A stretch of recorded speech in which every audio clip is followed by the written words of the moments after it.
Сергей Николаевич, у нас в рамках нашей программы «Трибуны» есть традиционная рубрика «От Камчатского края до Калининградской области». Вот регион, который вы представляете в Верхней Палате Российского парламента, Ульяновская область. Насколько он привлекателен для российского туриста? Вот если, допустим, собраться, приехать к вам, что там можно посмотреть? Ну, каждая территория, она имеет свои особенности, свои национальные там, или культурные территориальные традиции. И каждый регион, каждый край, каждая область, она имеет. Я вот, кстати говоря, сейчас вернусь, конечно, к Ульяновской области, но вот совсем недавно разговаривал с своими друзьями из Алтайского края. Они уже несколько лет меня приглашают съездить в Белокуриху. Я в Белокурихе был 12 лет назад, даже не 12, а 14 лет назад. Я там научился на горных лыжах, значит, и сейчас уже за эти 14 лет уже столько изменилось, и надо туда приехать, но я, наверное, поеду, конечно, уже не в Турцию, и не в Египет, я там и не был, и не в Турции, и в Египте никогда не был, но в Алтай надо съездить хотя бы раз в 10 лет. У нас очень великолепный кластер появился, горнолыжный кластер, и приморский кластер, значит, в Сочи. Крым просто там жемчужина. Что касается, да это каждый регион, про каждый регион можно говорить. Вот я в Северную Осетию тоже мечтаю, я бы не был, с проверками я туда часто ездил, но вот сейчас уже не проверяю, уже, слава богу, 3-й год, да, но я знал от местных жителей, и не только от руководства, что там есть великолепные санатории, горные там, значит, вот такие уголочки красивые, где и воздух хороший. Что касается Ульяновской области, я влюблен вот вообще в Поволжье влюблен, и там, где я родился, в Саратовской области, и там, где я стал, значит, вот где вся моя трудовая биография прошла, это Ульяновск, где я строил промышленный комплекс. У нас очень много исторических там мест, связанных не только с Лениным, и туда стремятся очень много, допустим, из Китая, там очень большой туризм, сейчас российско-китайский такой проект созревает, такой мощный. Пекин, Москва, Ульяновск, Санкт-Петербург и Казань. Вот все места, где связаны с Лениным, и китайцев это очень интересует. Ну, вообще, сейчас... это революционный период, я, насколько знаю, Керенский тоже... Да, я хочу сказать, что Керенский, они же учились вместе. У них отец Керенского был директором гимназии, они учились в одно и то же время, в принципе, и они ровесники, и современники, и поэтому все, что связано вот с основателями нашего государства, это очень интересно. И самый интересный блок, вот этот Ленинский мемориал, он сейчас просто стал историческим музеем, там музей СССР, туда приезжает, там просто много таких вещей, которых никогда вы нигде не прочитаете, не увидите, и там просто энтузиасты, я хорошо их знаю, они там кто-то работает по 10, по 15, по 20, по 30 лет, да, с 70-го года, уж надо строго говорить, потому что это вот такой комплекс был создан там. У нас, хочу сказать, и многие об этом знают, радиослушатели, на следующий год, в 2016 году, будет 250 лет Николаю Михайловичу Карамзину. Вот мы сейчас готовим целый там комплекс, руководство области это делает, и землячество Ульяновское здесь, целая серия книг, связанных с перепиской, с творчеством Карамзина.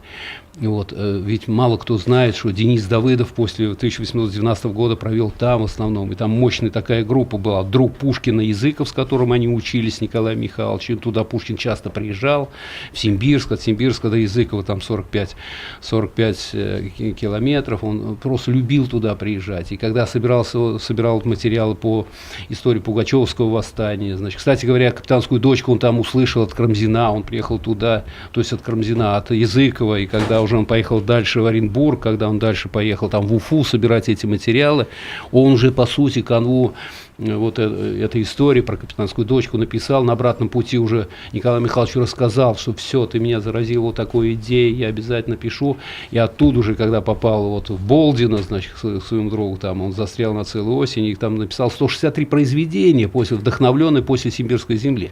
То есть вот об этом много можно говорить, и многие не знают о том, что там столько много интересных вещей. Тургенев, братья Тургенев, которые, значит, вот внесли очень большую вот такую миссию в просветительство, благотворительность, значит, связанные вот с теми детьми, которые остались сиротами после Первой Отечественной 1812 года. Это же было целое движение тогда, значит, вот, чтобы дети, девочки, мальчики не оказались вот это значит, прародители суворовских училищ, кадетских училищ, когда вот такие благотворительные училища создавались и так далее. Мало кто знает, что один из первых министров юстиции Иван Иванович Дмитриев, он же еще и был поэтом, писателем выдающимся, значит, так, вот это тоже наш современник, поэтому там, если вот так плеяда таких выдающихся людей, и тот, кто любит Отечество, любит историю, значит, конечно, с большим удовольствием туда приезжают и погружаются в это. Я уж не говорю о том, что мало кто знает.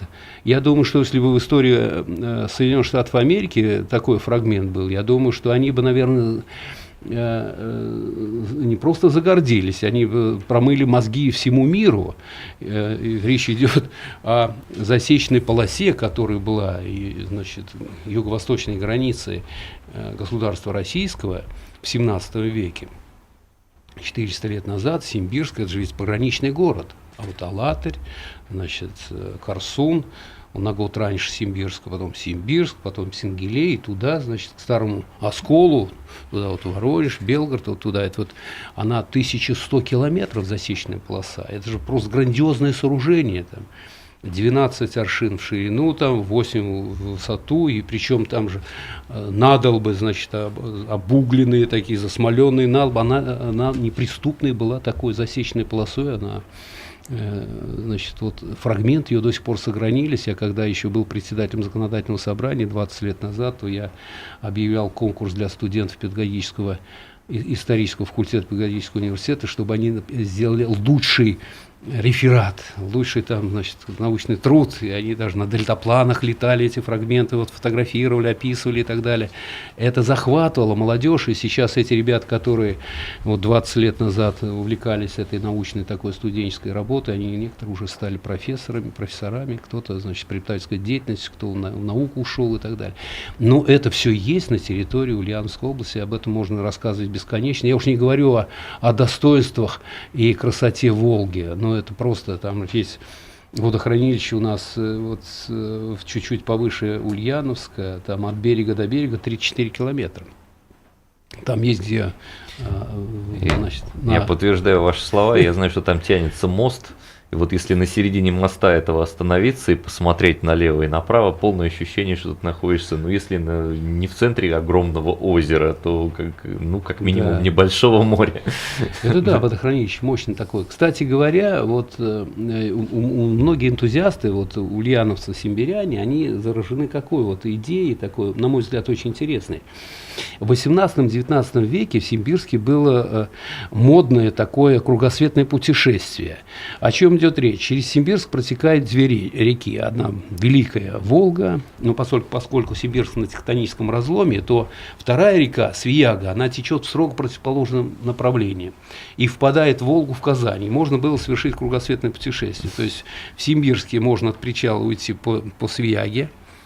И в Свияжске, знаменитом Свияжске, о котором Пушкин писал, Буян-остров, у Буян-острова, значит, попасть в Волгу и вернуться через сутки, значит, в Симбирск. То есть можно за 2 дня было совершить кругосветное путешествие. Это было настолько увлекательным и распространенным явлением, это не только себе там власть имущие или там богатые, значит, сословие могло иметь такую возможность. Это простые мещане, простые обыватели могли тоже такое совершить путешествие. К сожалению, сейчас в 60-х годах в Пензе там появилось водохранилище мощный такой, был такой очень энергичный первый секретарь Пензенского обкома партии, он решил там водохранилище в Пензе сделать, Свиягу перекрыл.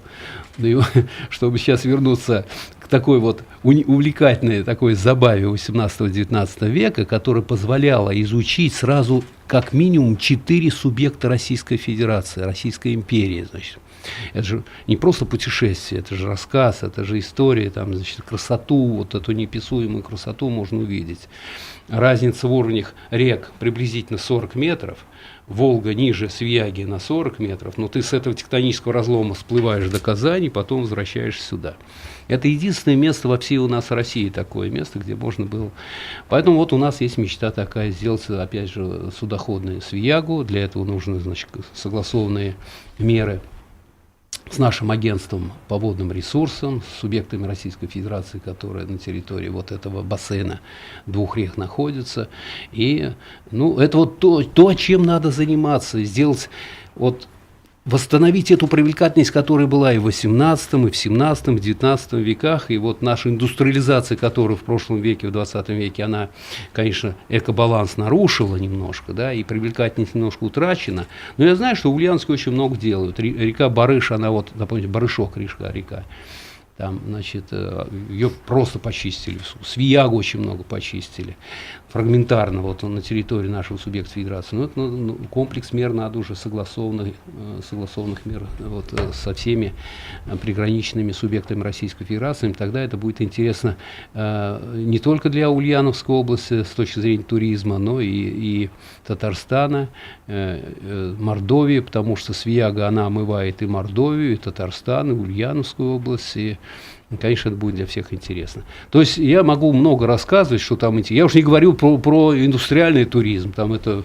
история, исторический, политический туризм, просто экологический туризм. Там много интересных таких факторов, которые привлекают тысячи, десятки тысяч путешественников и туристов в наш Симбирский край, Ульяновский край.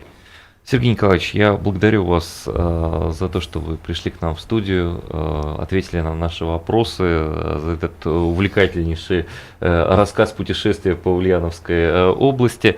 С вами была программа «Трибуны», я Владимир Нестеров, а у нас в гостях был председатель комитета Совета Федерации по бюджету и финансовым рынкам, сенатор от Ульяновской области Сергей Рябухин. Сергей Николаевич, еще раз большое спасибо.